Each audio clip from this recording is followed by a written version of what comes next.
What if these things can read our minds? This is a safe sex zone. Simple, beautiful fish. Good night, campers. Turn on, tune in, talk movies. Welcome to the Video Cult. It's UFOs, it's chemical spills, it's honestly surprising it's none of the above. Welcome to the Video Cult. There was no one driving. No one. There had to be somebody driving with their head down. Trucks don't drive by themselves. All right, welcome to the next episode, or perhaps your first episode, depending on which one's struck your fancy. I'm Josh Carmody, and as always, I'm joined by Nathan Stone. We're talking about our first Canadian movie, Canadian/American production. It's a doozy. The second adaptation of Stephen King's short story, Trucks from 1997, made for the USA Network. So also our first TV movie, probably one of very few. There's not going to be many TV movies that I think will breach too much into our main episodes. I do believe that we will be debuting a segment later on where we will talk more, some TV stuff. But this one, really, I felt hit the levels of violence and absurdity that I felt were necessary for us to give it the full treatment. Yeah, trust me, as someone who has only seen this movie now twice for this podcast, it is definitely worth it, right? This was worth a full episode. As you will see, we have a lot of thoughts for this episode. So Canadian American production. It was filmed in and around, what was it, Gunton, and Winnipeg, Manitoba. Yeah. Though I suspect all of the Winnipeg stuff was only the times where we see things on TV, and it appears to be taking place in a city, like Dawn of the Dead style, kind of like exposition things that pop in. The rest of it must be Gunton. My girlfriend's from Winnipeg, so as soon as she found out it was Winnipeg, I had to go through the entire movie listening to her go, I don't know if I recognize this place. I think I was on that highway before. I'm like, it all looks the same. You're crazy. But if there's one thing someone from Winnipeg's going to do is remind you they're from fucking Winnipeg.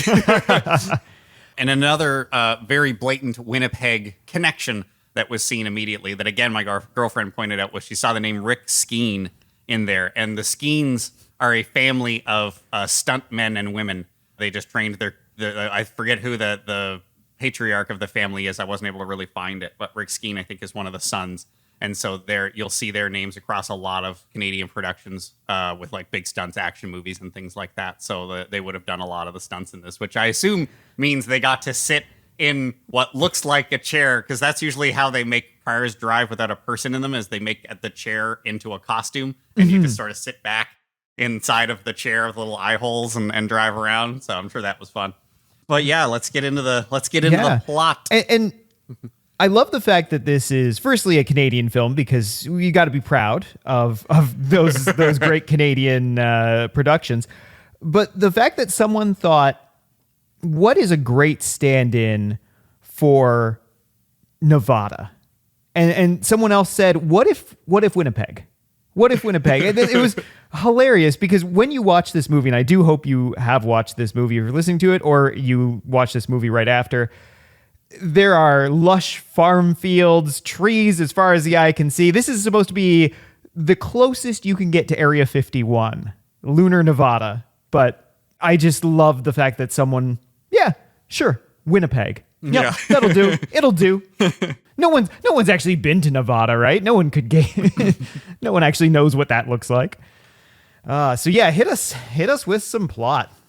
Well, it doesn't waste its time. It does That's not. for damn sure.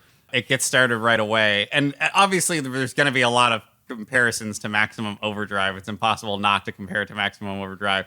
But Maximum Overdrive also doesn't waste its own time, and this movie doesn't either. It immediately gets going on killing an old man, some hermit farmer type guy. It kind of has a junkyard-esque kind of situation. Yeah, I love the sad violins that play us in while this is happening. The score of this movie feels like it's so serious, and then you watch the things happening on screen, and you're like, I can't make sense of this, because the score wants me to take this very seriously, and yet I'm watching 4 murderous trucks drive around in circles. It falls into that problem category that the 90s had. Of the 90s was either with horror, it's either self-referential or self-serious. and there's no in between a lot of the time. So something like this, yeah, it almost loses the opportunity to be silly, despite doing some remarkably silly things within.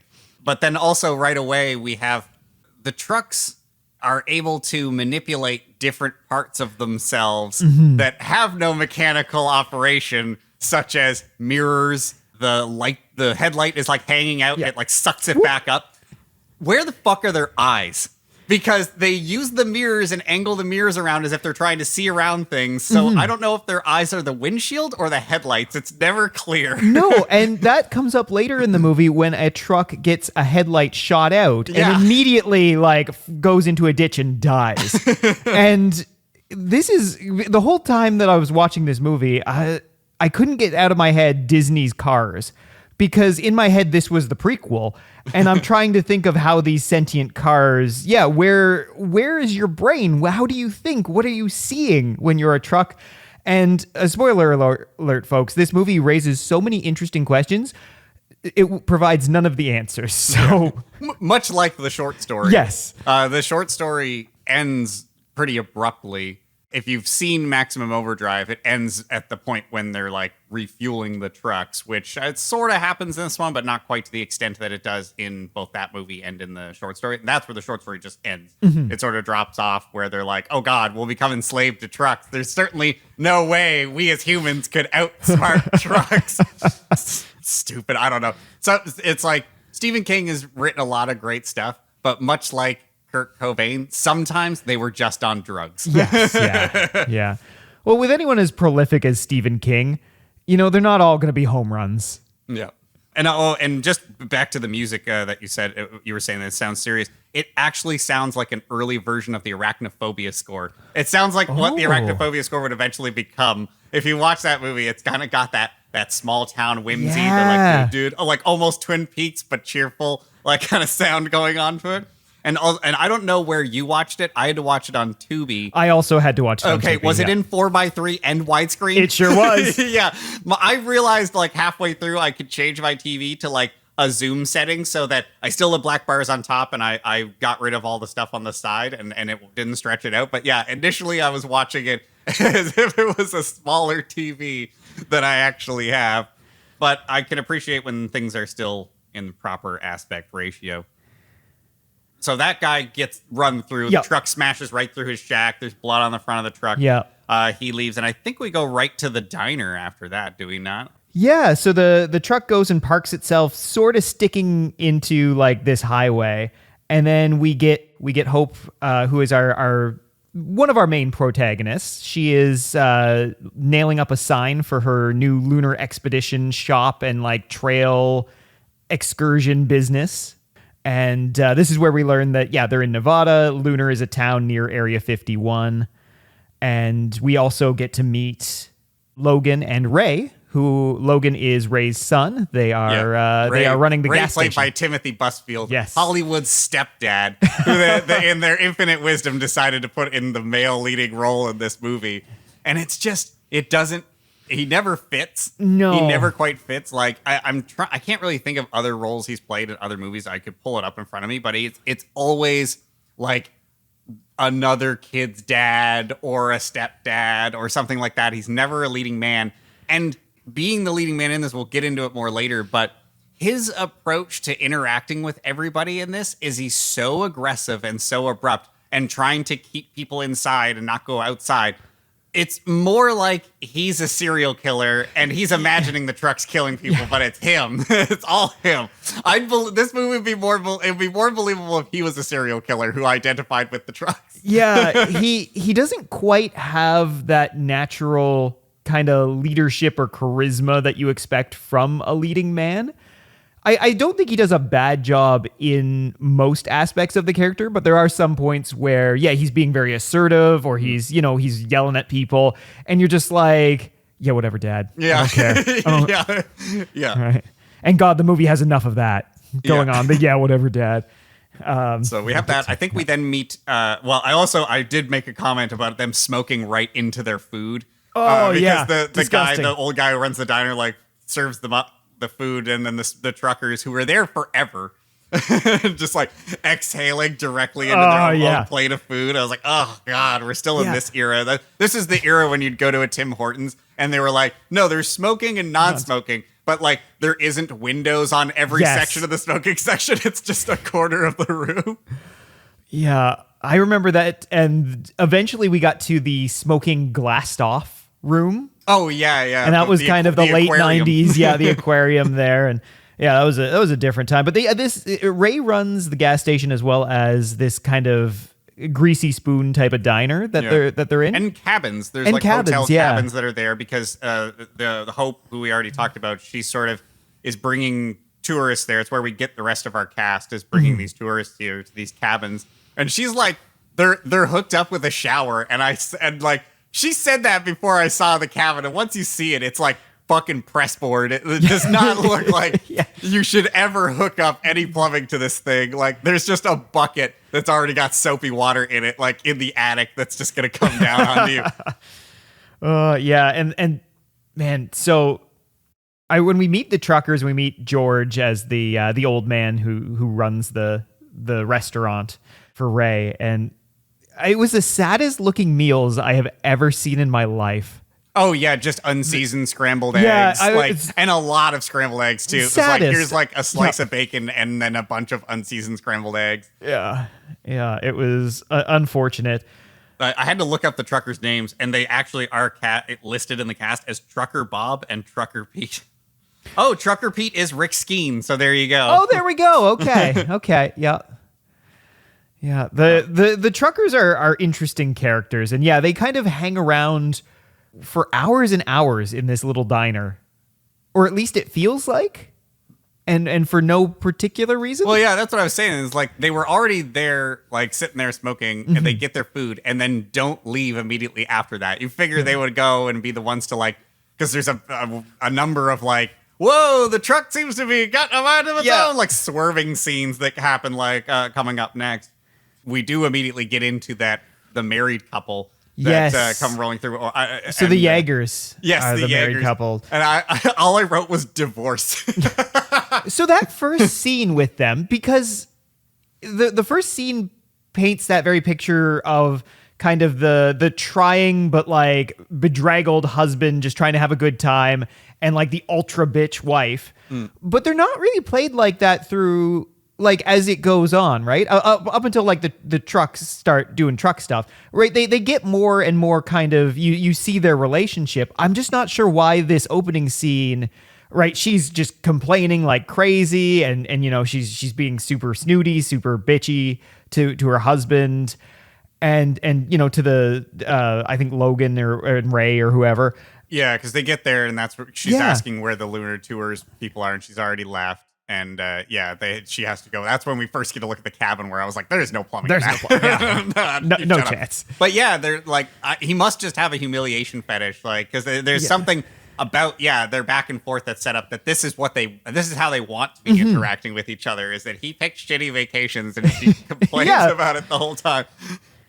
Yeah. Then we get Hope, who is picking up the rest of this lunar expedition crew. She's driven to a nearby town, I think. You get a weird kind of racist trucker who hits on her. Oh yeah, but we'll see more of he's him. Out, like trolling for lot lizards. Yeah, and kind of takes it out on her. What's the name of the other town? Because there's Lunar and the town she went to. Oh, it started with a B. Busfield or something. I think like it was that. Busfield. Yeah. Oh wait, no, it's Timothy Busfield. That's why I'm thinking. Oh, that. okay. No, so it's not. That's not that. But I don't think it really matters. No, but I just no. was like, that other town that they went to. So yeah, she goes and picks up Thad. Thad is such a fantastic name. Thad and Abby. And you know what? For a weird name, you look at the guy and you're like, yeah, he's a Thad. That's a Thad. That's a Thad to me. Yeah. Thaddeus. Yeah. Thad Timmy. Their last name is Timmy for some reason. Thad Timmy. More real human names that we're seeing in these movies. Yeah. It's like Ferdy in Shopping Mall. So yeah, it's that. And then is Jack the other one? Is Jack the hippie? Jack is our hippie, and so Abby's we pick up the father daughter, and then this guy hippie, quote unquote hippie. My name's Jack. Glad to know you. First time in this part of the cosmos. I mean it no harm. This dude has like a horseshoe that he grew out enough that they could tie up into a ponytail. But I guarantee you that man like has never done drugs. That guy was never a hippie. Like he for sure voted conservative his whole life. Oh, I didn't believe for a second he was an aging hippie. Very much so.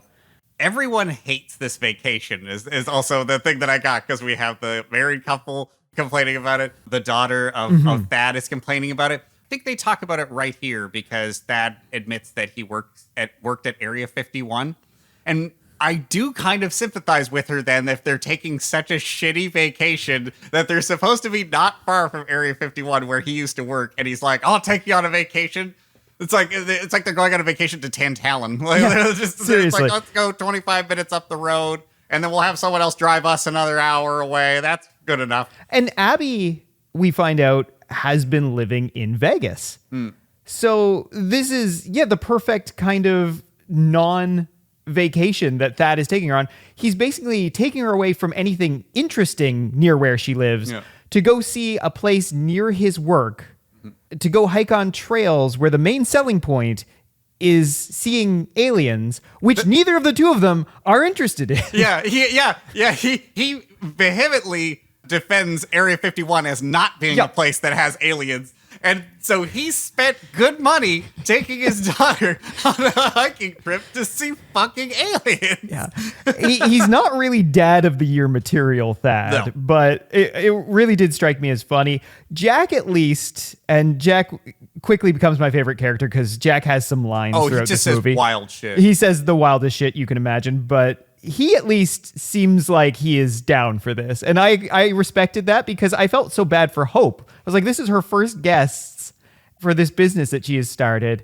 And one of the 5 of them is excited to be there. Yeah.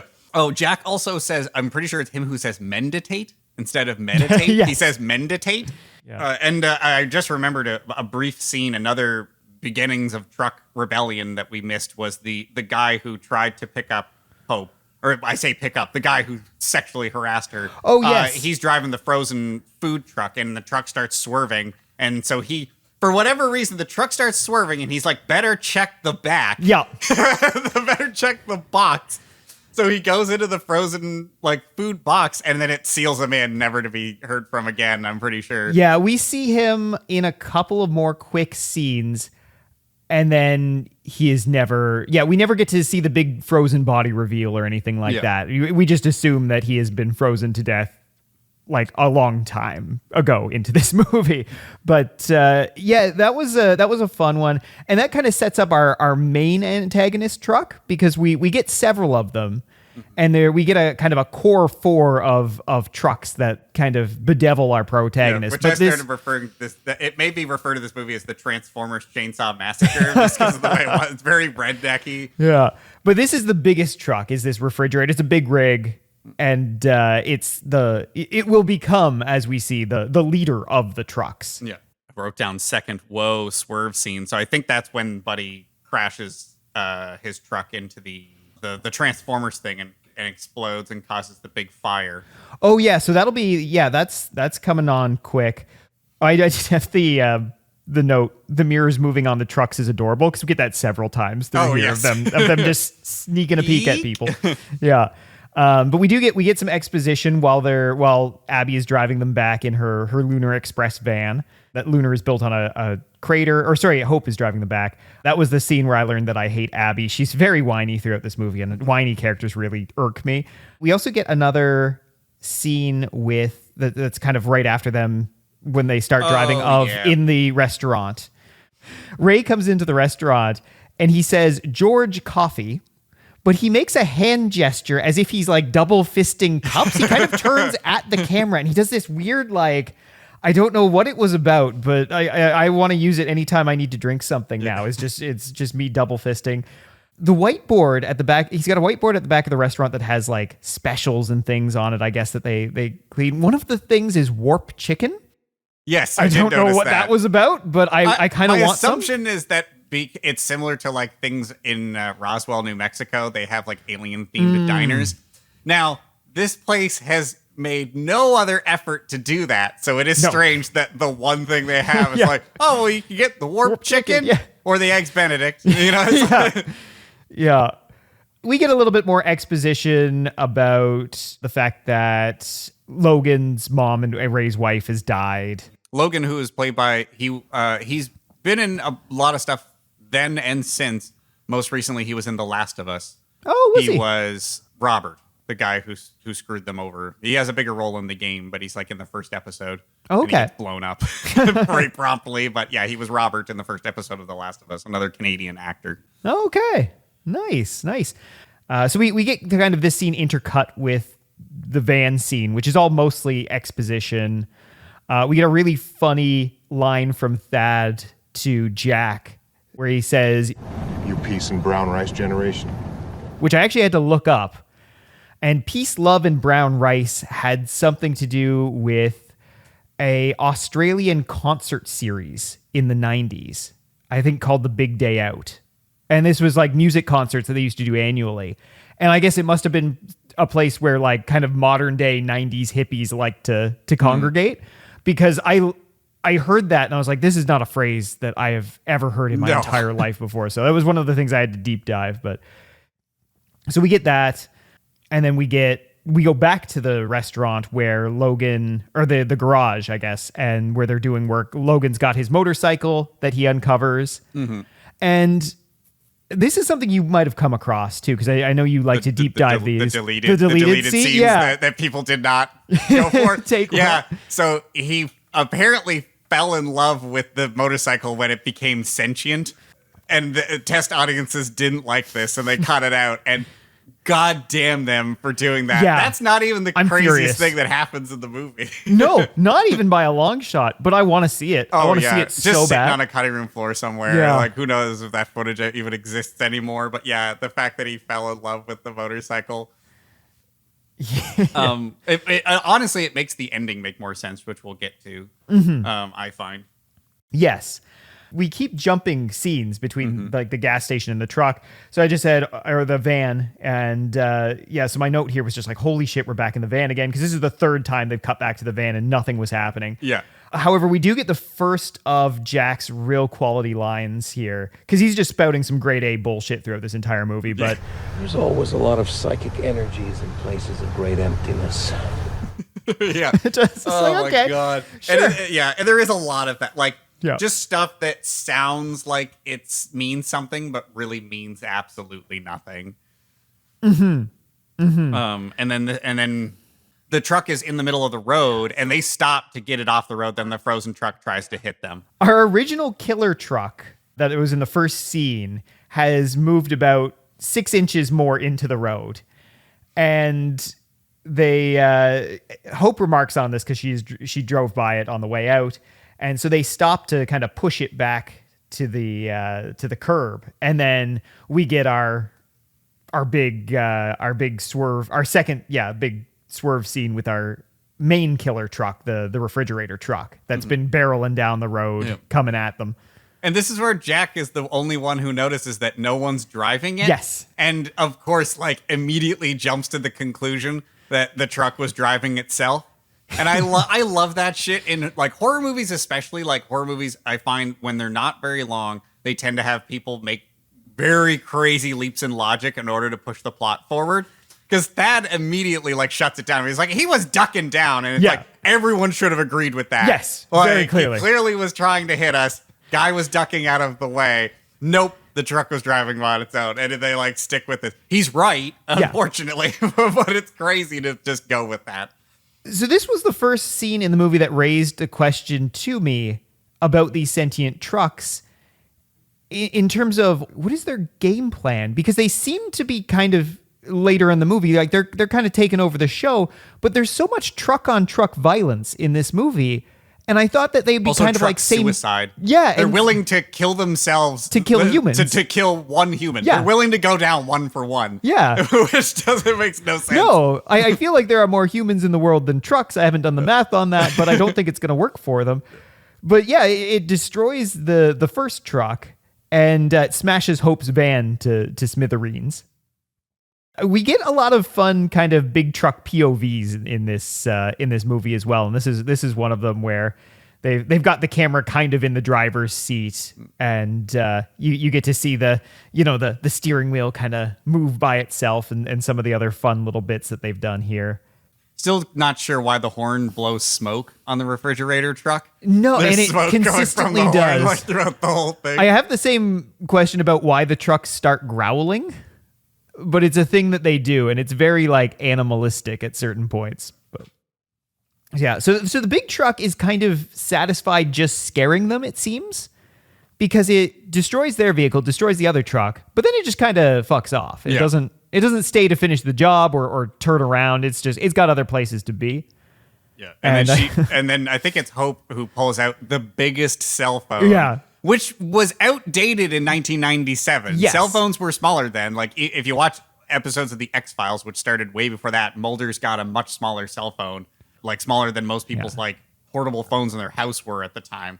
My only thoughts on that are maybe because they're out in the country. That's fair, yeah. That maybe she needs the bigger phone for better reception. But it is a monstrously sized. Like, she could fight a truck with this phone. And also, we never see two cell phones at the same time. I guarantee you Timothy Busfield's using the exact same phone when they cut over to him on it. Yeah. Because then I think he comes out to get them because they don't find the dead body until he gets there. Yeah. So Hope calls the station. Logan tells Ray. Ray jumps off in the station wagon. I thought it was really funny. Which is a trash-looking station wagon, too. Usually when I see station wagons in movies, especially with that wood grain, I'm like, give it to me. I took one look at that thing, and I was like... It's hideous. The only thing this is good for is blowing up in a movie. Yeah. I love that, too, because he comes around a corner, and he's obviously trying to get the sense that he's driving really fast, right? Because he's worried about Hope and everything. And so he's drifting. Yeah. He does this drift in this station wagon. And the only thing I can think on dirt as well. Stupid. Only thing I can think of is the fact that like he's going to tear the axle right off of that thing trying to drift at all. I had a buddy who his mother, this is back in my high school days, his mother had an Oldsmobile, like a vintage 80s Oldsmobile. And he's going with a full load of other, like he's a big guy, going with a load of my friends who were all like kind of big guys. And they're hitting this kind of corner going into like a shopping district, Dartmouth Crossing for anyone in the know. And so it's got kind of like a banked turn, but it's a fairly sharp bank. And he hits this thing going like 90 in an Oldsmobile. And because he wants to drift. This is like 2 a.m., so it's not like there's any traffic or anything. And he tore the axle right off the car. Unsalvageable. He destroyed that car. It was the funniest thing in the world to hear about the next morning. Oh my God. Yeah, do not drift in an Oldsmobile. That is the moral of this story. And please don't do it in a 1980s wood grain paneled station wagon. Yeah, the only station wagon story I have, I wasn't present for, but it happened when my mom was a kid, and her stepdad had a station wagon. And so it was full. They had every seat full, including some seats that weren't seats because it was the 70s. So there was like her stepdad, his mom, my mom's mom, my mom, her brothers, some cousins, and like another aunt. So there's like 6 kids and 5 adults in this like one station wagon, and a young guy with his girlfriend in a Thunderbird pulled up beside them. They're on the back roads of PEI in the late 70s.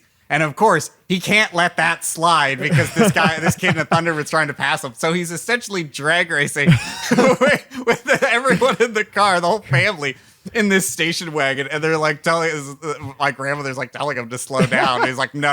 Fucking outruns a Thunderbird. Oh my God. Now, that begs the question, like, could he have gotten above like 60, 70 with 11 people in a station I don't wagon? know. Because the thing that I do know about station wagons, they have really big engines because they're supposed to be able to pull a trailer. They're supposed to be like an all-in-one family vehicle where you could take it camping and camp out the back of it or pull a trailer with it. It has like a V8 because people will take them and turn them they'll kind of like retrofit them into muscle cars nowadays. Okay. It's kind of like a niche thing to do that I've seen, yeah. Oh, the more you learn. Wow. I desperately want to look that up and will do after this show. Because a muscle car station wagon is somehow right up my alley. Yeah. Although, I mean, if you're a Thunderbird guy, if you get beat by a dude taking his family out in a station wagon, like, you got to sell that car. I'm sorry. That's it for you. You can't come back from that. Is there anyone driving? No, it was driving by itself. Maniac. So yeah, after tearing ass around in his station wagon there, Ray does eventually get to our friends. Yeah, this is the scene where Hope has wandered off to check on, I believe it was Rick, who was the junkyard / whatever owner, and she finds him dead. I think he was taking a shower when the truck drove through his... I felt like there wasn't enough time for between him going inside. It felt like he went inside and then the truck smashed right through his shack. So I wrote down, did the truck take his clothes off? I think Rick just goes around in 90s tearaway pants all times. So he just ripped it right off and he was ready to go. We get one of my favorite lines from Hope, who has the flattest, most deadpan delivery of every single line in the entire movie, when she says, because they're like, "Are you okay?" And she goes, "No, I'm scared to death." And that's how she says everything. And I don't know if it's supposed to be funny or not, because everything she says sounds like that. She never has any pitch differential or anything. No, She's her always range is like remarkably like monotone throughout the movie. There's also a great Jack line that is right after, this is before they find the body, but after the big truck smashes through them, where Jack is saying that no one in the cab, and Dad's like, "Don't be ridiculous." And Jack says, Stranger things have happened around here. "Really, Jack? Really, stranger things? Gonna need a citation for that, buddy. Like, stranger things have happened around here than a semi-truck driving itself? I don't know about that one." He does believe some weird shit. Yeah. We get them on the road because they decide they can't do anything for Rick. They're going to go back into town and I think call the sheriff from town is their plan. Then we get our second of our 4 murder trucks that will kind of stay with us through most of this film. And this is the orange truck. And this one kind of comes out of nowhere. We don't get an intro for this truck. This one's just driving itself. We didn't get to see how its driver died, or maybe it just, maybe it was just parked somewhere around and thought, hey, I'm going to mess with these guys. Yeah. But it comes up from behind Ray, where they're all driving, and starts tailgating them, and then starts kind of ramming the back of their truck a little bit. We're kind of all around this because, I'm trying to... It's like the first half hour of this movie, like you said, it's so much jumping around and very short scenes to kind of try and keep it like almost like a fast pace to it, but like not that much happens. No. And so, they do get tailgated by that somewhere in there. Somewhere there in was that another, getting home, another truck, as I said, did crash into like the Transformers, so they lose power. The diner has generators, so they're okay, but it's still spotty. After the orange truck kind of bullies them and they get back to the diner, that's where we get the first of exposition TV, where the TV will be like fuzz, so good. And then it will George reaches up and appears to be turning something. There's not turning knob. anything. There is no knob nothing on that television. He's just moving his hand as if he's turning a dial, and then it'll come in on like a news anchor just starting a report. It's always right at the beginning of something. It's never in the middle. It's never like the end and they're like, what did they say? No, it's always right at the beginning. Yeah. So that thing that got crashed into, I think there was chemicals on. There was a chemical truck. The chemical truck. Crashed. Yeah, it was a military chemical truck. Yeah. And this was another one of the driver is in the truck just takes over and decides to crash into this transformer. Yeah. This transformer, by the way, that is miles from anything else in the whole world. Yeah. Like it is probably a 10 by 10 fenced off like little chain link thing with a transformer in the middle of like wheat fields and this highway, those great Nevadan wheat fields. And and then it goes up like crazy. You get this huge superimposed black smoke, which I absolutely loved. Oh yeah, classic TV movie special effects level black smoke. It was pretty great, and everyone's able to see it. So it's within a range that everyone can see it, including on the news thing. Because on the news they're talking about how there's this chemical spill. They're telling everyone to stay inside. Because people already start like losing it. Because it's like stay inside. and we'll let you know when to come out. They're like, how will they let us know? Or whatever. They like start freaking out. But I did the friggin' cop that she turns to, the way that guy like ran to set. He must have been late because he's just like, okay, and just stay inside. And we will keep you informed. And just hang on. Like, just completely out of breath. I was laughing the whole time. Yeah, that was fantastic. I don't know if maybe his directions were sound nervous or sound like there's, more going on and it's showing, but he does seem like he just got done his 10K fun run. Yeah. And, and this transformer blew up and now he's here.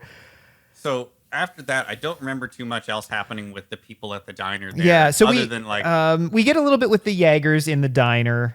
Because they sneak off. They sneak off to go fuck. Yeah. So at first they're having some of George's awful cooking, and which they ate all of, and then go have sex. Yeah. I don't know. I don't know if I could do that. Yeah. Big country breakfast, and then which she was complaining about eating right before that. Still ate the whole fucking plate. Yeah. But we get to see them a little bit more playful, so they're a little bit less insufferable, kind of in these scenes than they are in that opening scene. But yeah, they go back to their cabin to kind of get it on. So, and then the phones are down.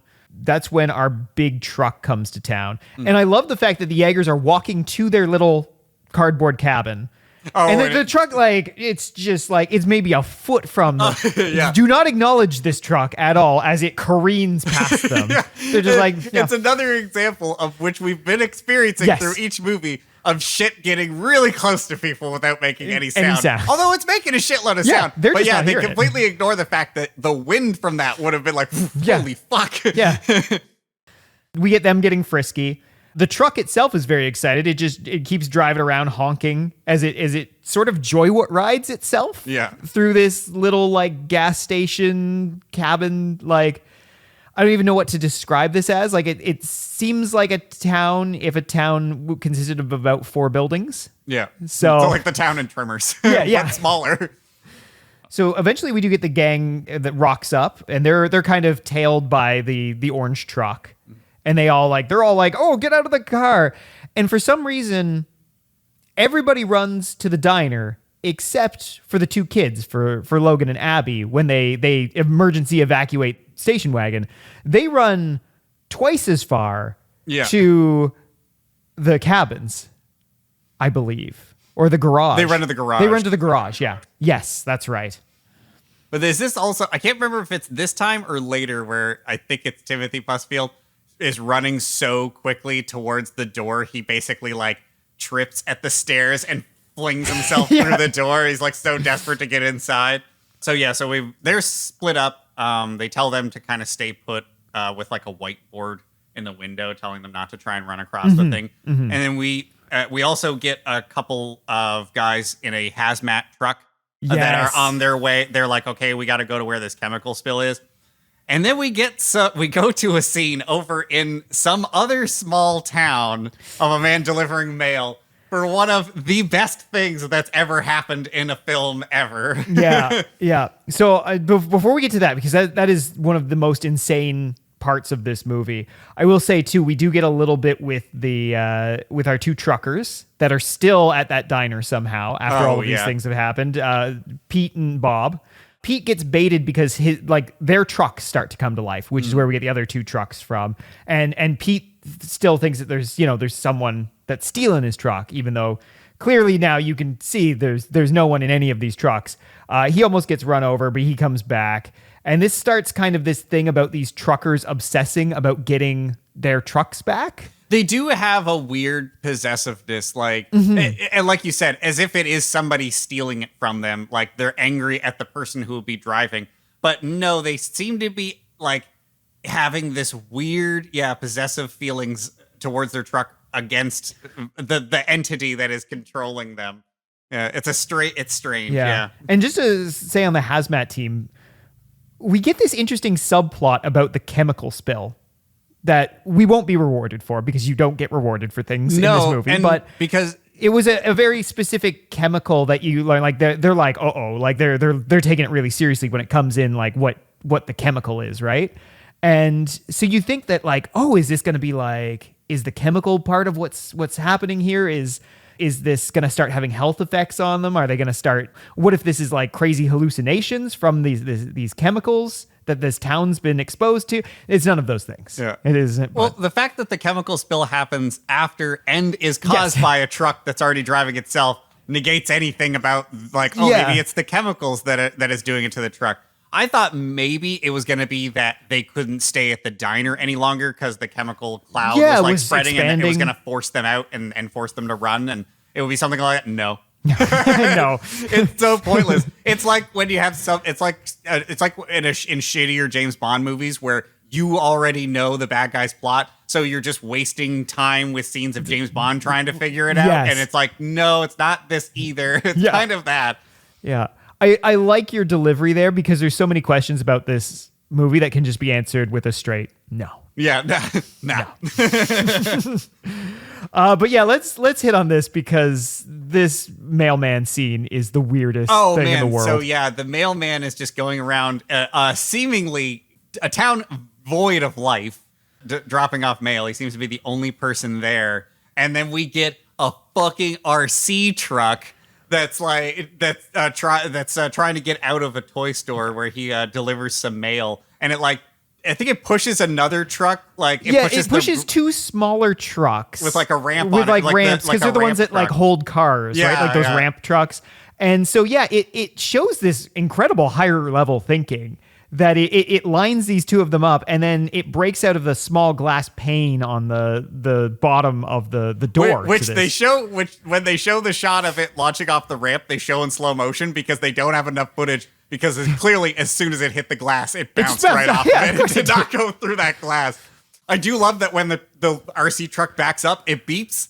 Yes. The beeping is adorable. It is adorable. And it's very sassy because it gets out and the mailman's like, oh, damn kids. It must be kids who broke this glass. And then you see the RC truck like peek out from around the corner of the building. It's like, beep, beep. Yeah.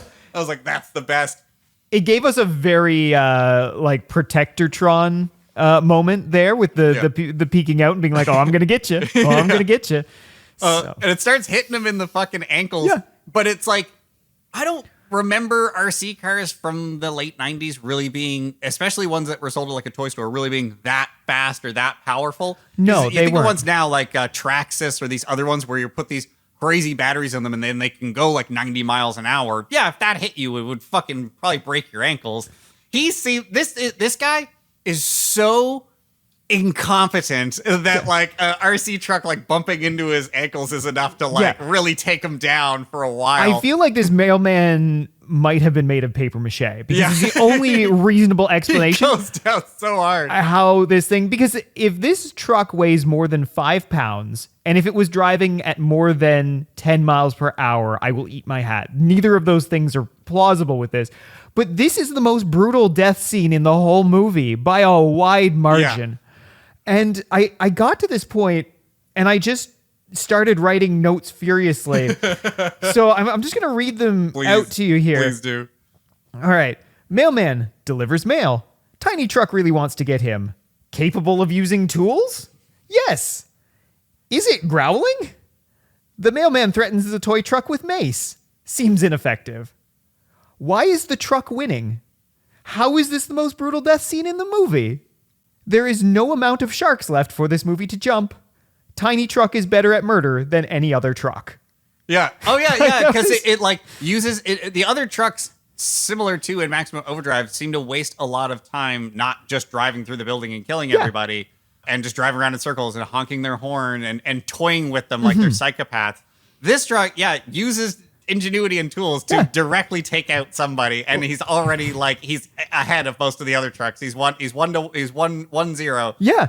Going forward, but he knocks down the mailman. The mailman, like I said, like he falls down and he's just like, "Oh, I'm falling and I can't get up." He really struggles with getting back up after like getting like. He's like one of those ankles. Life Alert commercials where you push the little like panic button. But then again, we get more of the truck backing up and the adorable beeping. and the truck curb stops the shit out of him He does. multiple times. You get brain matter on this thing. It's gory. I love when because it like shows it from the angle that it like runs into it, and multiple times it drives into him and smashes into his face and smashes his head against the curb, and there's just the like straight shot of blood. Someone's like blowing into a tube, and there's this straight shot of blood like shooting out. Yeah.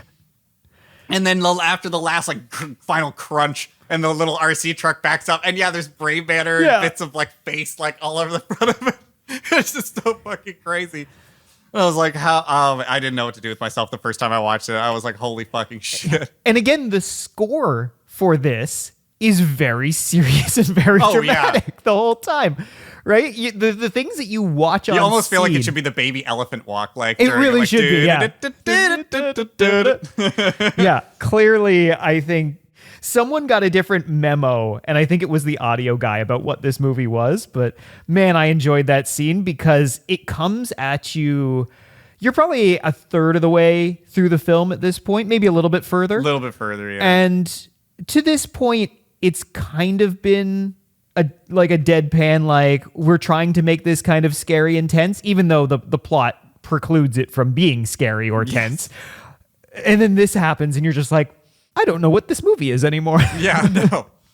I think we go back to the truck stop again. Yeah, we go back to the truck stop. That's where we get more of the trucks sort of congregating outside. Mm-hmm. Yeah. We get some fantastic dialogue here. Again, from Jack, who is just a machine in this movie. He is just kind of spitting facts or what he thinks are facts about these trucks. What's going on? What are they doing? I don't know. They want attention. What? They're making a statement. And then I think it was Bob just looks at him like he's crazy and he says, you got a better idea? No one has a better idea at this point, Jack. Also, I always knew the industrial age would end in chaos. Humans don't deserve this planet. And then Bob says, these trucks would use it better. And Jack just calmly takes a sip of his drink and he's just like, they wouldn't use it any worse. They're like, okay, Jack, sure. Are we positive about that? Yeah, at the end of the short story, as the guy is like pumping gas and like hallucinating and freaking out about what their future will be, he just imagines, he's like, they're gonna pave the West, they're gonna pave the prairies, is like all he's thinking of. And it's like, maybe Stephen King was trying to say something about how much space we give up, we sacrifice in our lives to cars. I often see people sharing those pictures. There's like the artist that has done that, where you see how much of our world is dedicated to like space for cars and trucks. But also, he was on so many drugs. I don't think he remembers writing that short story. Yeah. He definitely doesn't remember making his movie about it. I remember in the short story, he mentions like the Okefenokee swamplands, like thinking that the trucks are going to drain it because there's oil underneath the like that protected habitat and stuff. And I was just like, that's what a pull to just be like, they're going to drain this swamp, like this beautiful swampland in Florida to, of all the things to worry about while you're pumping endless like supplies of gas for these murder trucks. You're just like, but my swamp. The real Shrek vibe. I got 2 words for you. Area 51, which is 3 words. Oh, God. Definitely said around here. Yes. Yes. And we do get back to, I don't know if there's anything else you wanted to add there, but we do get back to our hazmat guys. Yeah, there is one last thing I want to do because this again was my favorite part of the movie for dialogue. So Jack does more kind of crazy exposition. Bob, one of the truckers, kind of goes on this rant about how it's Area 51 and the government experiments and everything, and Thad is just again coming to the defense of the government in Area 51. I worked there. I flew helicopters out of there a whole bunch. I had never seen no aliens. Yeah, and Bob is just like, well, you're just part of this then. Yeah. And then Bob says what I think is my favorite quote in the entire movie. I'm telling you, government's taking over the whole country. Bob. Yeah, I think they did that in 1776. So that one made me laugh out loud, though. I thought that was really funny. And then I just thought back. I was like, man, I remember when conspiracy theories were fun, right? Because in the 90s, you had a lot of like aliens were big, right? You had the X-Files, you had movies like Independence Day. There was kind of a big renaissance and interest in aliens and UFOs and stuff. But there was also there was kind of the conspiracy theories that were around the time. You got a lot in the Area 51 and government alien cover-ups and alien autopsies and things. And I just thought to myself, man, I really miss when conspiracy theories were fun. Like, you could just laugh at them and you'd be like, oh, this is fun. Like, this is kind of cool. Like, tell me about your weird beliefs, right? And now it's just like, oh, conspiracy theories got a lot less fun in the last 30 years. I don't think I like them anymore. So, our hazmat guys. The abbreviation for whatever organization those hazmat guys work for is TIT. I don't know if you noticed that. It's right on their shirt. It's TIT. So it's TIT. I don't know what it stands for, but we're back with our hazmat guys again. When we first saw them, one of the guys, they were like, we got to go to this spill. And one of the guys is like, I'm going to check on the gear in the back. Yes. And when we come back to them now, he again says, I'm going to check on the gear in the back. But he does that. The truck, which is now sentient and is allowing them to continue to drive, inflates one of their hazmat suits so it becomes another person, grabs an axe and murders both of them. Yeah. It's almost crazier than the RC car. The RC car just has its personality thing going on, but the fact that they found a way to have the truck murder them with an axe is baffling. I love that. I loved that scene because it was so unexpected, because when it starts filling up the hazmat suit, I was like, oh, okay, it's doing something with gas, right? It's going to burst. There's going to be a burst. There's going to, it's going to be some kind of conflagration or something. And then it starts moves and it picks up an axe and just, wonderful. Murders one guy. And then the other guy who goes around, he doesn't hear this. No. Goes around to the back of the truck and because he opens it and he's like, you okay? It looks like there's blood on your suit. Did you cut yourself While or he's something? holding the fucking axe. He doesn't have zero self-preservation skills. About the same amount of self-preservation skills as the mailman. And just gets whacked with that axe 7 times. Straight up shows it his back is getting just torn up. Yeah. Somehow both of those deaths less gory than the Tonka truck, but... Yeah. It is what it is, I guess. I liked this because, and it's something that we've mentioned for our first 2 movies as well, that you like it when you get those creative kills for movies like this. And with this one, the fact that they are trucks and therefore capable of only certain movements, I thought this one was a lot of fun for that. Oh, exactly. I think that's really the type of stuff that a movie like this should reach for. I think we're honestly due for a remake of something like Maximum Overdrive, just straight up go as crazy and wild as you want and do a modern horror comedy out of it, where it's I'm trying to think of a good horror comedy example where it's true horror and true comedy, like Slither. You get something that's truly gross and also shoots fun for and it, funny, but is well written and is funny. And I think that something like Maximum Overdrive would be perfect for that, because the humor in both Trucks and Maximum Overdrive really never lands. The things that are funny are the things that are oh my God, I can't believe they thought to do something like this and try to play it straight. They're always trying to play it straight. And so it's you're kind of laughing at it. Yeah. You're not laughing really with it. And Stephen King's sense of humor is weird. He's got that Sylvester Stallone, weird dad sense of humor that just never really fully lands, I don't think.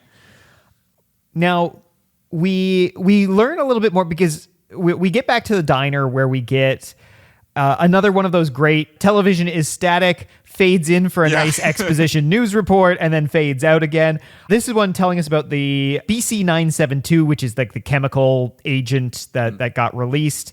Again, you think this is building to something. It's really not. It tells us a little bit that they say it's a component in an adhesive used in rocketry, but we learn from the guys that were in the hazmat truck that it's actually some kind of weapons grade stuff that they weren't supposed to be messing around with anymore. Jack, again, wonderfully dramatic, and also kind of a little bit of the energy of that original short story where he's like, what if this is just the beginning? And he has another great line here. Inanimate objects able to think. They could make us their slaves.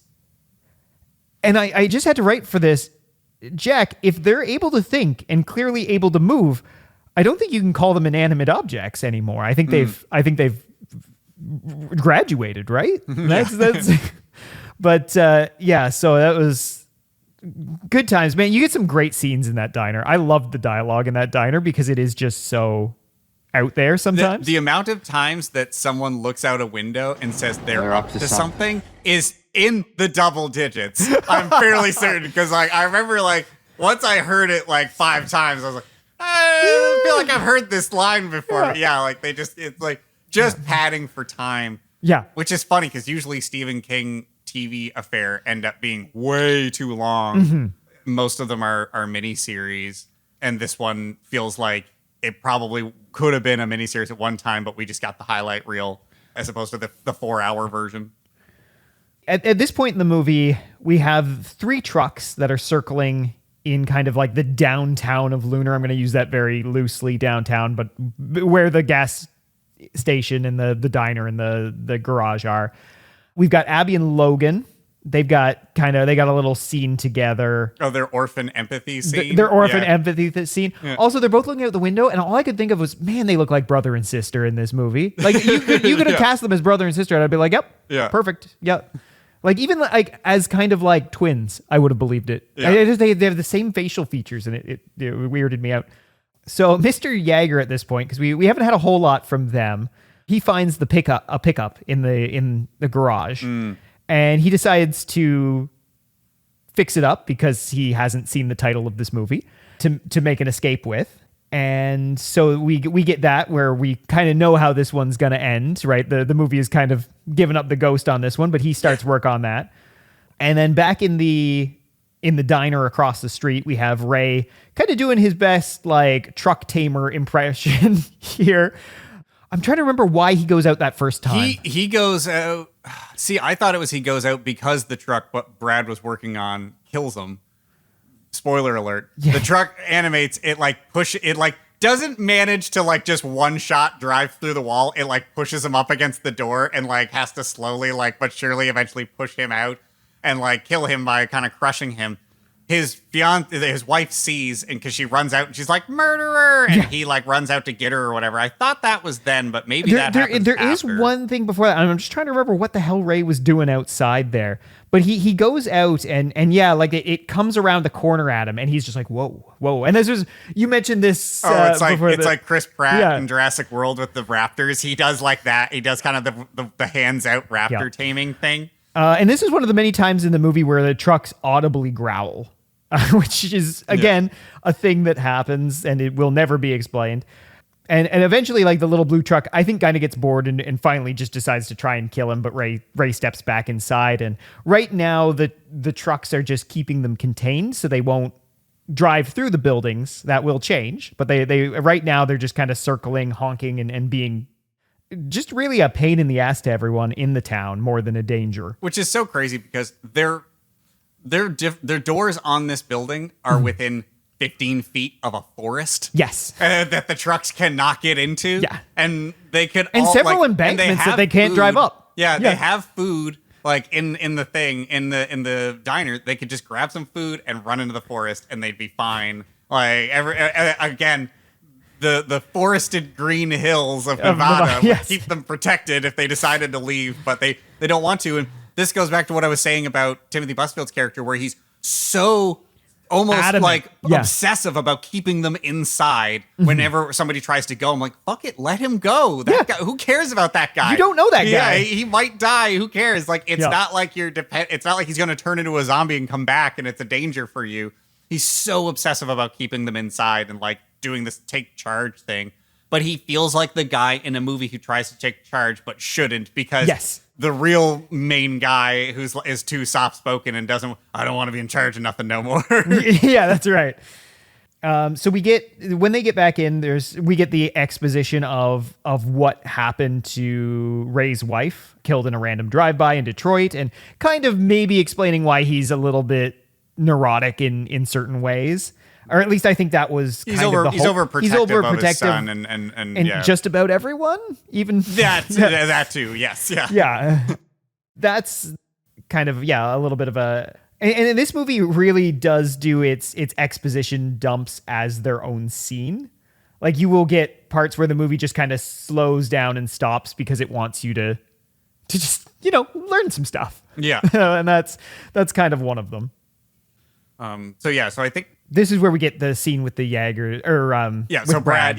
So it does, and if I'm remembering correctly, it like sort of pushes him up against the door, and like backs up a bit, and it's just sort of like bouncing off of bouncing off of him until eventually it pushes through.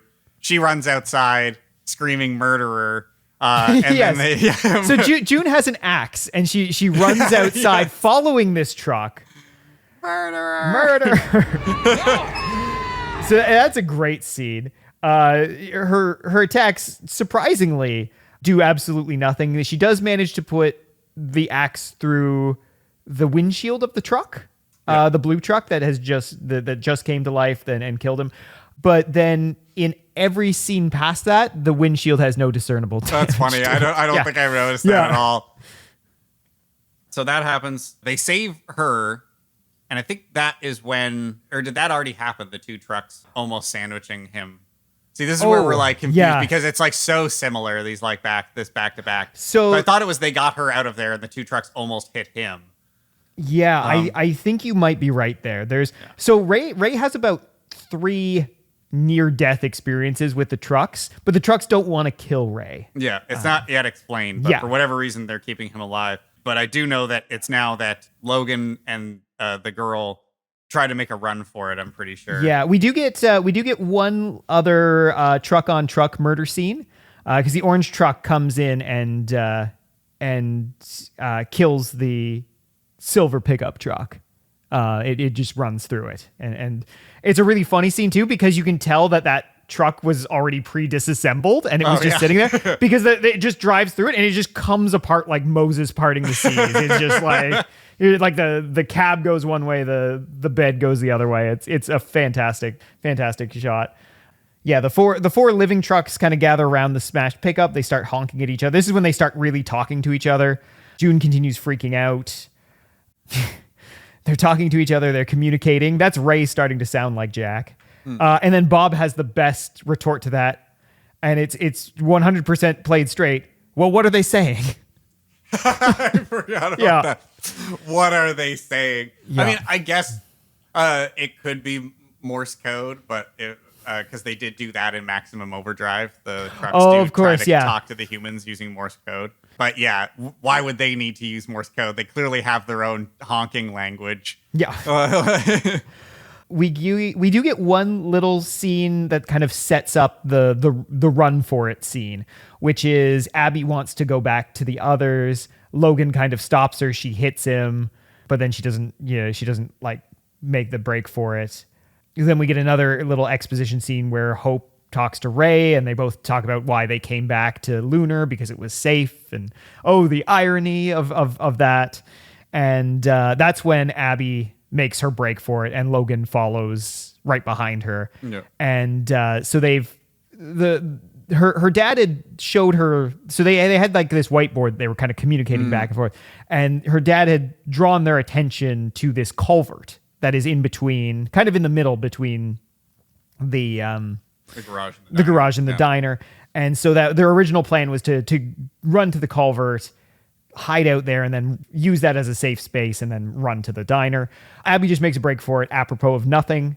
Logan follows her. They get in there, and then the trucks with the beautiful plan here.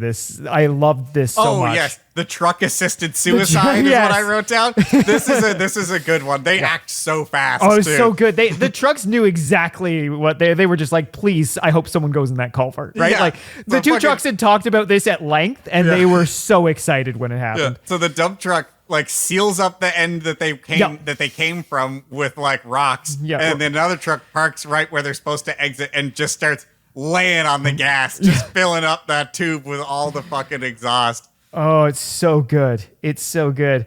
Ray in a absolutely great scene freaks out, of course, because he's super paranoid about his son, and he goes out there and he starts throwing rocks at the dump truck. Yeah, he's got an inkling that he's the truck whisperer. He does because he hasn't been killed. Yeah, so the other trucks kind of go to get Ray, but the big truck honks and like orders them to stop, the big refrigerator truck. And at this point, we get a bit of a fight in the restaurant because Bob and Pete want to take advantage of Ray being out to go and try and like get in their trucks and regain control of their trucks. They want their trucks back. They don't really have a plan beyond that. I was going to say, I don't know what their plan is because like, I guess like it's like a bull, like they're going to wrestle it into submission. It's like, just get that steering wheel. Yeah. Exactly. And so Bob tries to leave. George goes to stop him. He punches George. In turn, he gets punched by Thad, who in turn has his face smashed into the pinball machine by Pete, who in turn has a beer bottle smashed over his head by Jack. I forgot how ridiculous it was. It's a great, and this scene is maybe 15 seconds. It's a nonstop. And actually, so this was at this point I looked up because I love pinball machines. I'm the worst pinball player in the whole world, but I enjoy pinball machines. And that was a pinball machine that I didn't recognize. So I was like, I wonder if I can find this. And I did here. And so this was Road King's Pinball. So it came out in 1986. And what they did was they, for whatever reason, and I'm not sure why, it might have been a licensing thing, but if you watch the movie, they've removed all of the branding from this pinball machine. It's a sweet motorcycle pinball machine. Apparently moderately well put together. But if anyone else is into pinball, speaking of Las Vegas, you will find the Pinball Hall of Fame there. When I went over Christmas, my wife and I, we stopped in there recently. Yeah, we were there recently. Yeah, if you ever get a chance, Pinball Hall of Fame. It's actually on Las Vegas Boulevard, right beside the Welcome to Fabulous Las Vegas sign. And if you ever get the chance to go in there, it's the cheapest, funnest thing you can do in Las Vegas.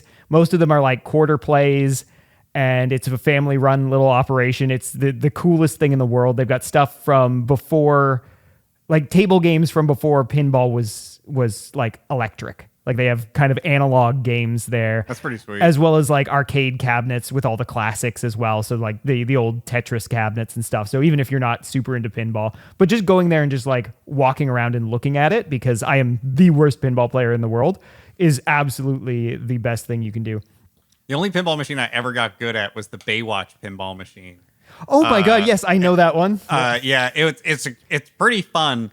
It's not like overly complex or has like a lot of moving things going on with it, but it did have enough. I mean, and I also, just being a big Baywatch fan, I got really into it. So yeah, that one I got pretty good at.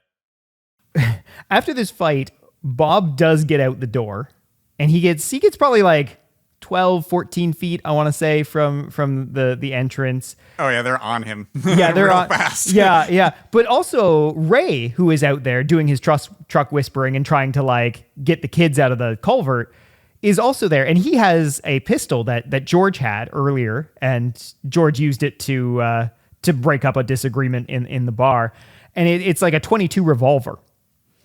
And now Ray has a thing about guns, and Ray was super mad when George produced this gun. Ray points the gun at Bob, who is, again, basically a stranger who is just trying to leave the situation, doing it stupidly, sure, and yells at him to get back into the thing. Now, the only way I can countenance this is that he's worried that Bob is going to like mess things up and then the trucks will kill like the kids, right? That's about the only thing. But just for someone who is so vehemently anti-gun and and just trying to protect everyone, he's just like, no. If you don't get back in there, I'm going to shoot you. Yeah. Again, the trucks are not there, and he's torturing all of these people. Right, yeah. God, it's almost more sensical to look at the movie like that. Because that was really a thing that, from, if you watch like a lot of early 2000s or like kind of 2000 to 2010 horror, most of them end with the main character having amnesia or they're actually the killer and stuff. So it feels like it's going to just fall into that, where it's like this ridiculous plot was actually just all in their head and they're a serial killer. No, he's just weirdly obsessed. I think we should have a little bit of a break, and then when we come back, the daring escape from under the truck. Yeah. Stay tuned. Hi, cultists. Nathan here to tell you a little bit about my company, Vox Crow Productions. We're a group of audio producers who would love to help you on your next project. Whether that's a commercial, an audiobook, or maybe even a podcast. Our team has backgrounds in radio, voice acting, editing, podcast production, audio for video, and much more. Check us out at voxcrow.ca for more information. And while you're there, have a peek at our other podcasts. Some of them might even let you hear more of me. Now, let's get back to the movie. We're back. Now, we got to escape these trucks. The kids underneath the culvert. Ray is using all of his truck powers here. And so he's basically tells them to crawl out between the wheels of this orange one, so that like they're coming out as if they were crawling out from under the middle of the truck. Well, I do love initially when he's just like, stick your head out. I want you to stick your head out. I want to test a theory. Stick your head out where it can be crushed by the truck. Yeah. Like an overripe melon. Yeah. Ray's plans sometimes leave something to be desired, I think. But he is able to get the kids out, and kind of as they're going back, Bob's truck. So this is when Bob kind of makes his move for his truck.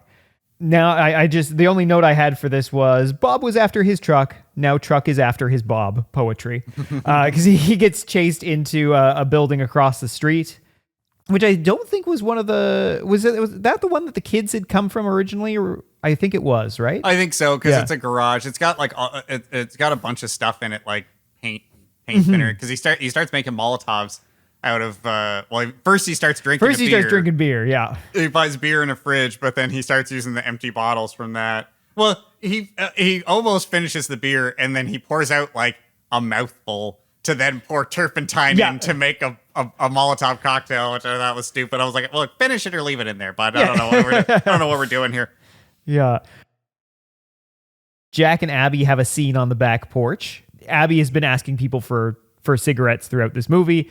She starts by asking him about that. I just thought this whole scene was weird because the back porch is apparently safe. Yeah, they're getting real comfy with where they're supposed to be. Like, they don't have to be completely inside. But yeah, just chilling on the back porch. On the back porch. The back porch could get obliterated by a truck any in an second. instant. This thing is like a foot off the ground tops. Yeah. But, that was okay. Sure. Hope is tending some wounds in the diner. And then this is where they realize that June is missing. So June was, after Brad was killed, they got June into the diner. They gave her some sedatives. Yeah. Just some of Ray's sedatives that he had lying around. Ray was apparently a drug addict after his wife died. Because, he like pulls them out. He's like, here, give her some of these. They see it. There's a little bit of a thing about it. They don't really get too into it, which, like, again, I feel like some of the stuff that might have got cut down from this was probably some of that stuff, as well as the motorcycle love interest. Yeah. And so our crew looks around for June, and they spot her climbing up basically an embankment. I hesitate to call it a cliff because it's really not. It's more of just like... It looks like when you're at the beach and there's like a dunes, fallen apart like, dune. Yeah. It's kind of that kind of deal. And she's managed to climb, I think, the only place in the world that has like a drivable road on top of it. Or it seems the truck like gets up there the truck real has fast. no problem getting up there. She also, much like her and Brad at that beginning scene where the silver truck almost gets them and they pay no attention to it, she not only can't seemingly hear the truck barreling down on her, nor the yelling from the diner, which isn't that far away. Yeah. And she just walks off. Now, maybe she's not in her right mind. She at this might point. be zonked. She might be completely zonked. Like, I don't know how strong those painkillers Ray was on were, but they seem to suggest that they were pretty strong. And we get an off-screen death for June. We just get to see everyone's reaction for it. We get it kind of makes contact. We get that shot where the truck is clearly past her. Like the truck is like she's in the foreground and the truck is behind her, but they have to cut away because they're not actually running her over. But we get a little bit of that before they cut, and then everyone's ooh reaction. Yeah. So that was So that is the end of June, unfortunately, and we get a little argument between Ray and Hope, where Hope says, "We can't just do nothing; it doesn't work." To which my reply would have been, literally, that is the only thing that has worked so far, is just sitting still and staying put. But what do I know? I'm just the audience. I think this is now where we're starting to get the Molotov cocktails. This is where Ray we go back to Bob. starting to kind of put together why the trucks want to keep him alive, and it's because he's the gas man. Hey, the gas man! Which I love. I love that the trucks are smart enough to determine that he pumps gas, but not smart enough to determine that everyone else has the exact same appendages and could also pump the fucking gas. I mean, it's not quite unskilled labor, but it's basically unskilled labor. Yeah. Like, full service gas has gone almost extinct for a reason, folks. It's not hard.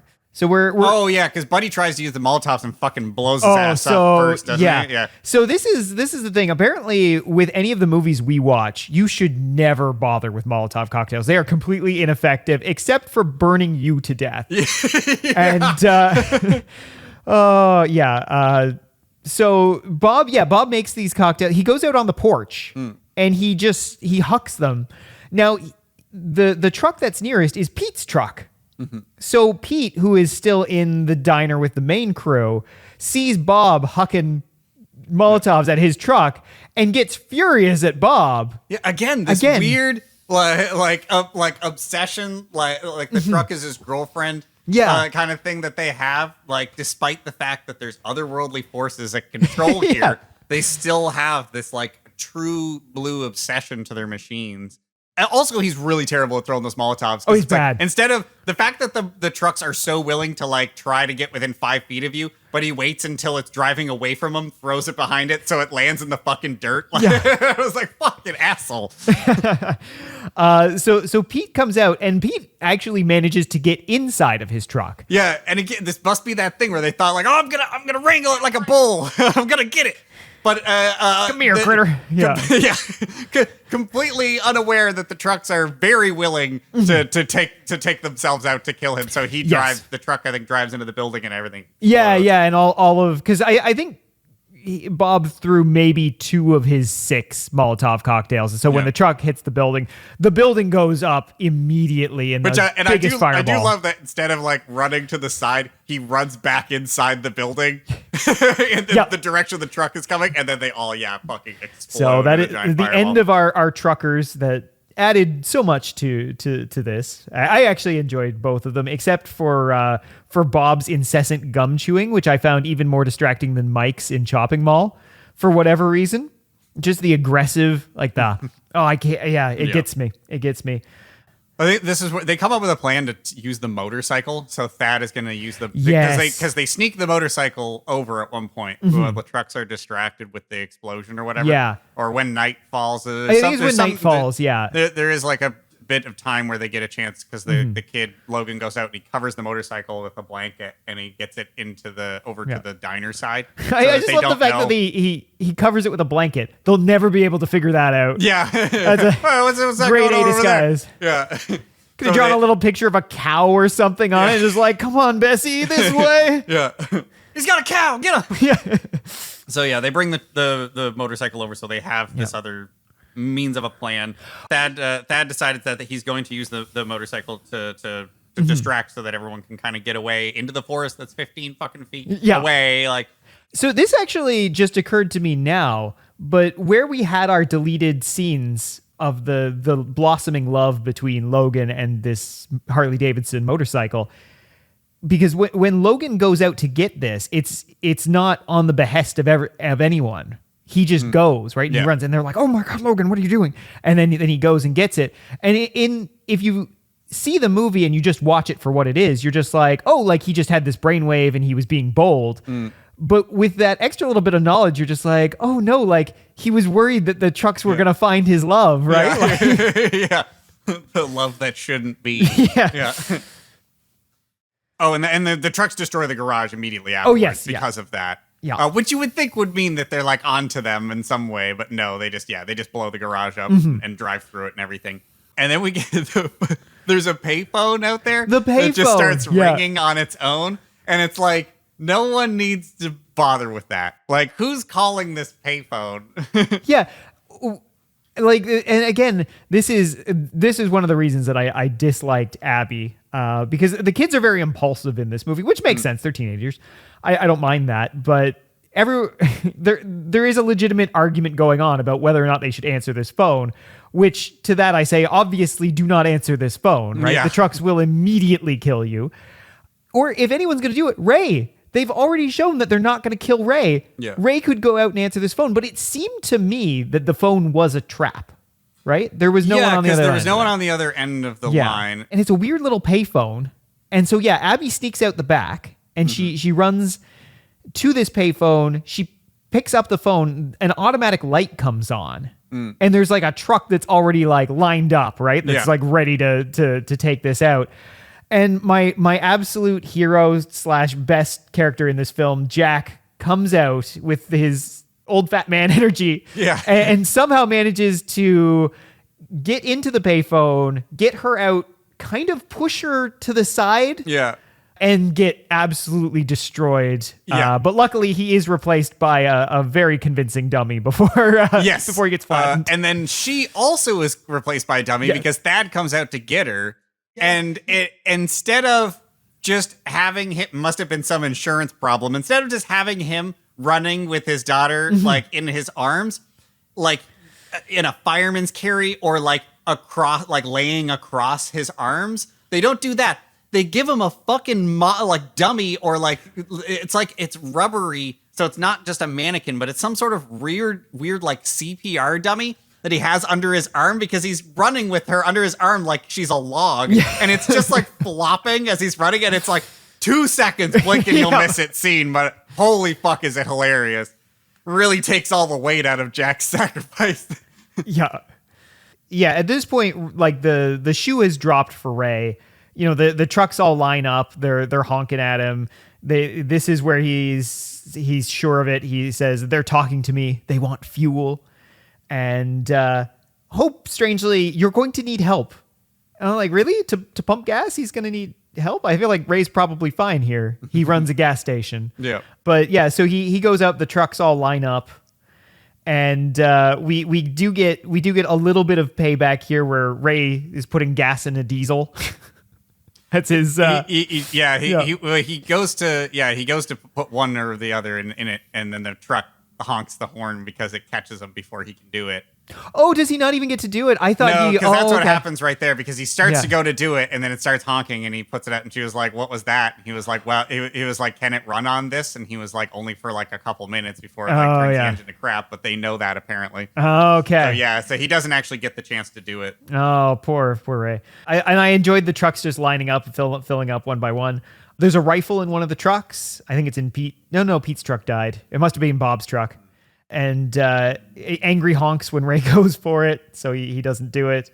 So I think at this point, to round back, is when we get Thad and Abby. They take off on the motorcycle. Yeah. He's originally going to go at first, and she's like, "You're leaving me again." And he's like, "All right. Fine, let's do it." So Fine, I got to be your dad, I guess. They're never to be seen again. They just fucking they're gone. Just gone. They've had enough of this. Yeah.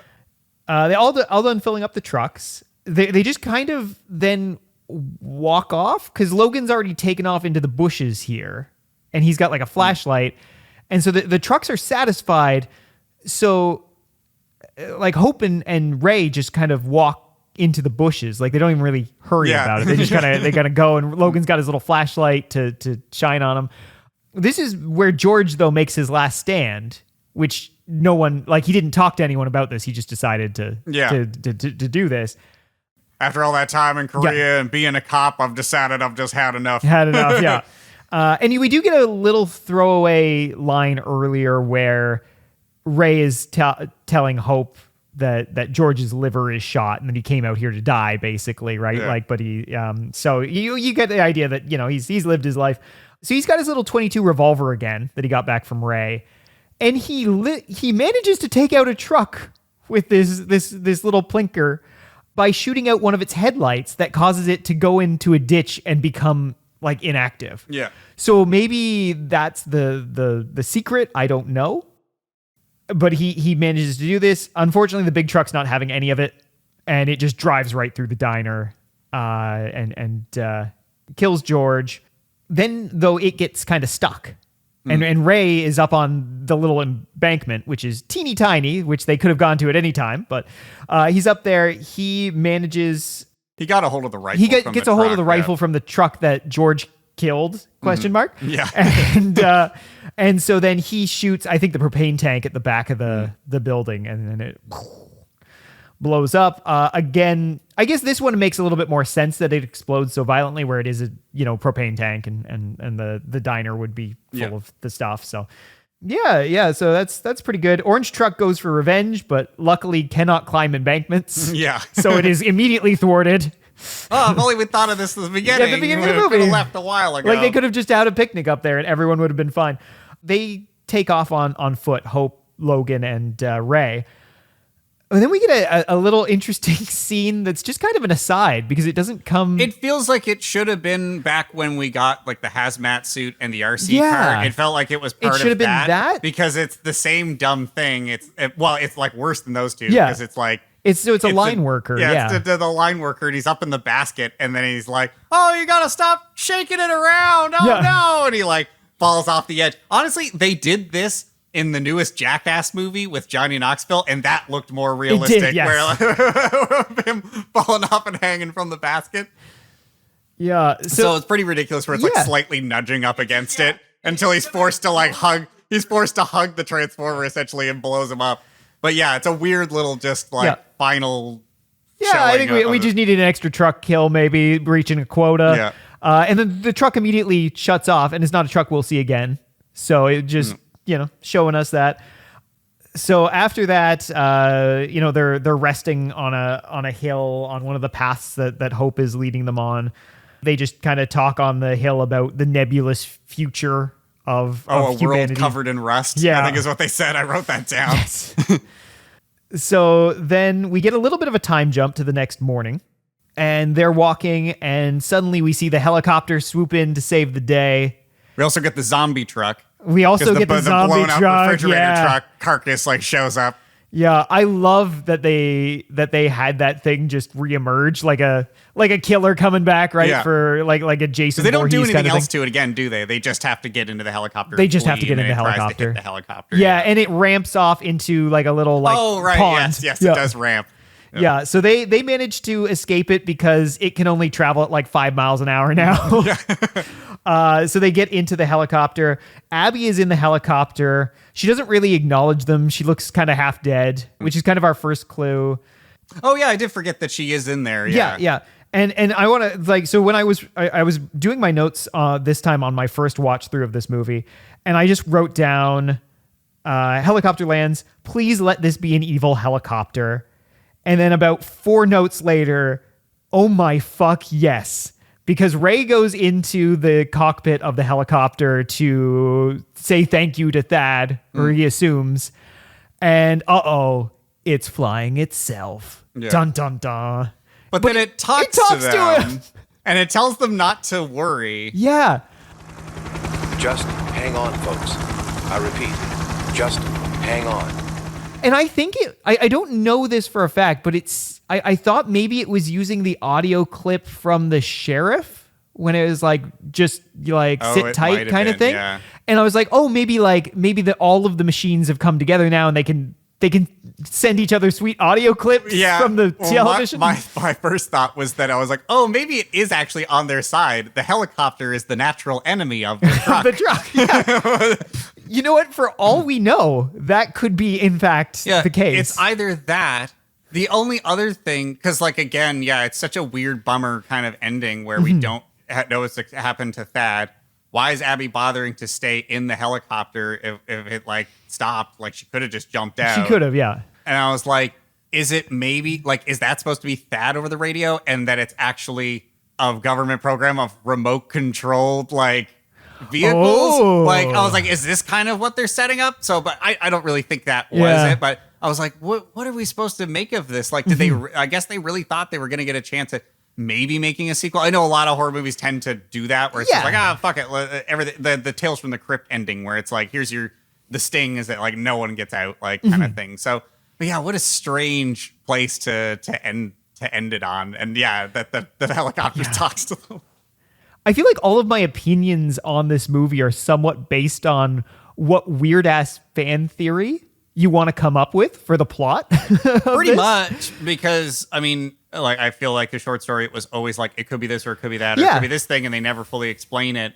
And then you have Maximum Overdrive, which over-explains it because, once again, Stephen King was raging on cocaine. So, like the ending of Maximum Overdrive has that giant block of text where the alien asteroid that we were in the tail of gets taken out by a Russian satellite that had nukes on it. Like, in true Stephen King fashion, let's rush the fucking shit out of this. Let's do 5 chapters in one paragraph and rush this ending.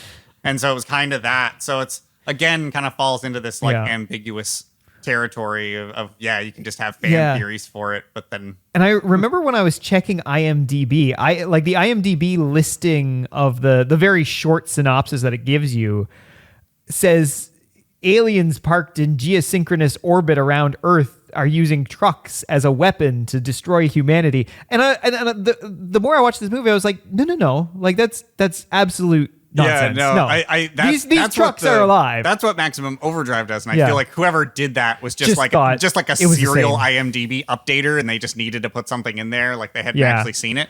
But I feel like that's what that is. Although, if you really want a plot description, the Wikipedia plot description is excessively detailed, as they like to say. I always find that funny when like a random like TV movie or some random thing that I don't think is going to have much, like there's like half the cast doesn't have articles or anything like that, but someone went in there and fucking just filled out that plot section, I tell you. But yeah, final thoughts. So this movie is entirely nonsense. Don't look for reason here. Kind of just enjoy the spectacle that this movie is. I had fun with this, honestly. I thought it was entertaining. I watched it twice in the span of probably like a week. And I enjoyed it both times. Some of the choices are baffling, but it also kind of is part of the charm, I think, of it. Definitely. It reminded me of a movie that came out recently, Cocaine Bear. Did you see Cocaine Bear? I haven't seen it yet. Okay. Cocaine Bear is eminently forgettable. Yeah.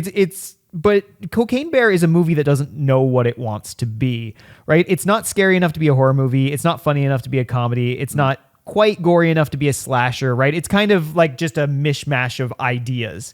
Which is mostly my problem with a lot of kind of smaller productions that are both referential to older movies and trying to be their own thing. I find a lot of indie movies end up that way.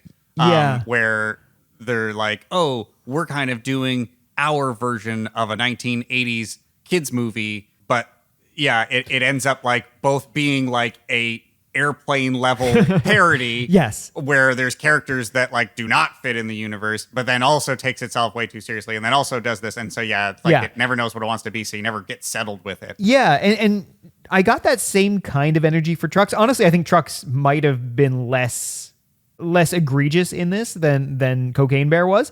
But for me, like the score for Trucks was very serious, very somber.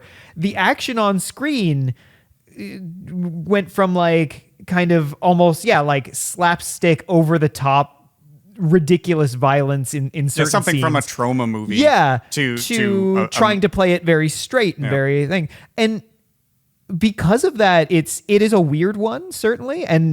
But it didn't, nothing ruined it for me, right? I got to the end of that movie and I was like, well, this didn't answer any of my questions. I don't feel more informed or smarter for having watched this, but it was kind of fun. The silliness of like the things that we pointed out, especially where with the dummy, the RC car, certain things like, and the choices, the ridiculousness, they're all pretty much worth the price of admission. Even more so than Jaws 3, where I said Jaws 3 is kind of a Sunday afternoon movie where you could go do your laundry and come back. You might not miss anything. This one, I think it's still a Sunday afternoon throw on, you make sure you're able to do something afterwards. But, you're going to want to keep paying attention because it does move along quickly enough. It has a beat frequently enough that you're never like waiting long periods of time for it to do something stupid and crazy.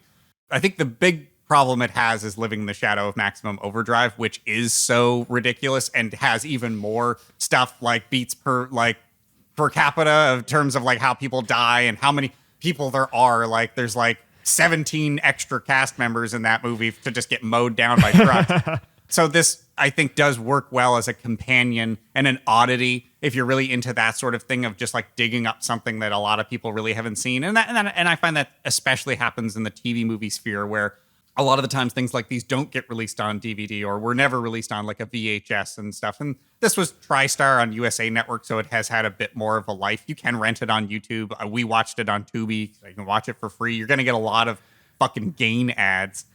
But God, I hated that ad.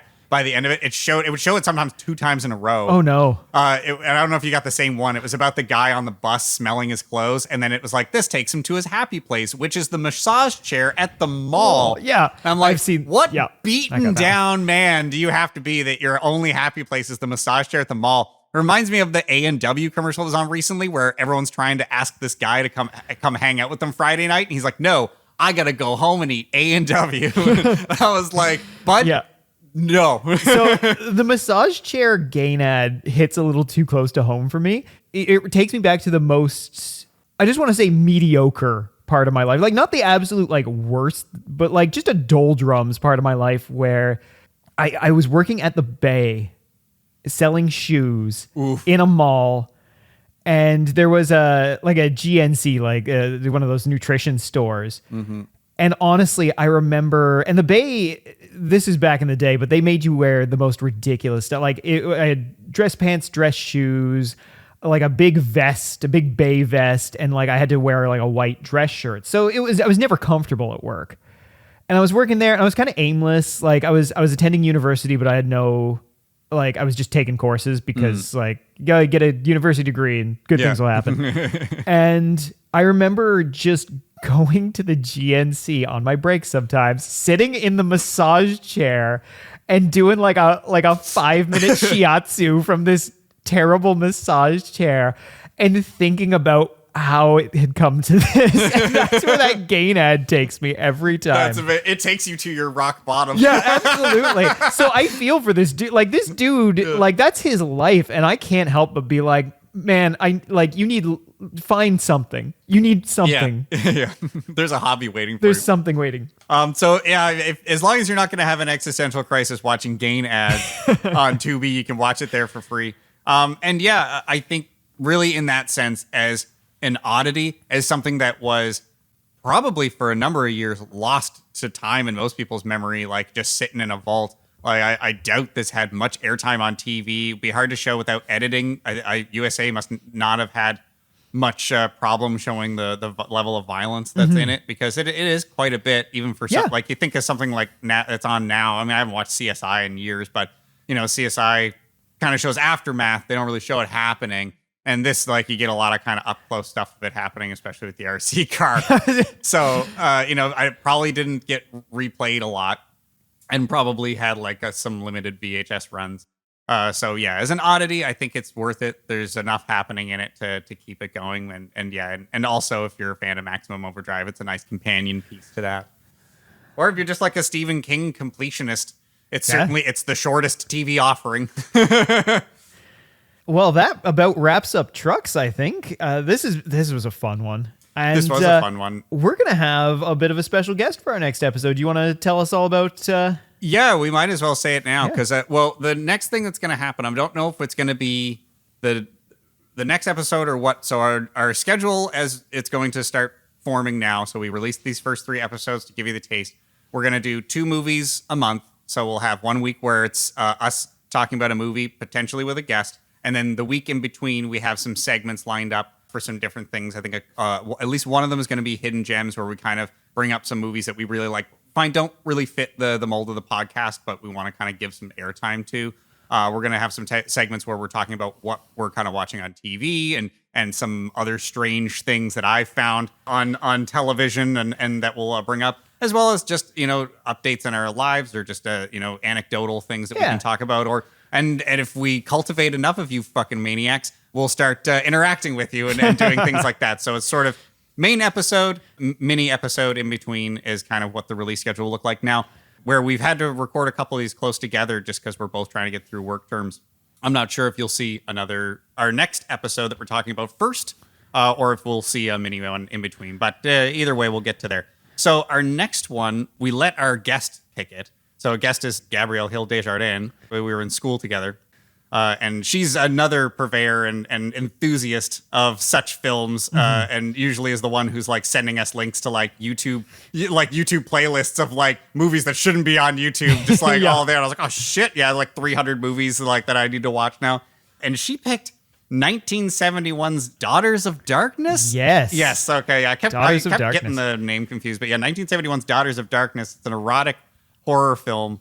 And we're going to get all into that with her and see why she picked it. Yeah. And some of the choices that were made in that movie. It's quite a thing, honestly. It is, I watched it last night. I actually watched it as a double feature back-to-back with Trucks because that's how I like to spend my evenings. So. Yeah, I was up until, because I was beat from doing other stuff, so I took a nap and I woke up around 11, and then at 12 or something, 12:30, I was like, yeah, I guess I'll watch it. So I was up until 2 a.m. watching that movie. But we'll wait to save all that to talk to Gabby. Yeah, I think you're going to be in for a treat for that one. It's a very different film, but I found it very compelling. Certainly, I don't even know how to describe it very well, but hopefully I think Gabby we'll be able to get into it. Yeah. Awesome. All right. We'll not see you, but maybe you'll hear us again later. Look, trucks don't drive themselves, okay? Maybe it just wanted some company. Thanks for listening. If you haven't already, join the cult today by subscribing and giving us a 5-star review on your podcast platform of choice. Help us grow the cult by sharing it with your friends, family, and that special sentient murderous automobile in your life. Finally, you can connect with us on Facebook at The Video Cult, or on Instagram and TikTok at video_cult666.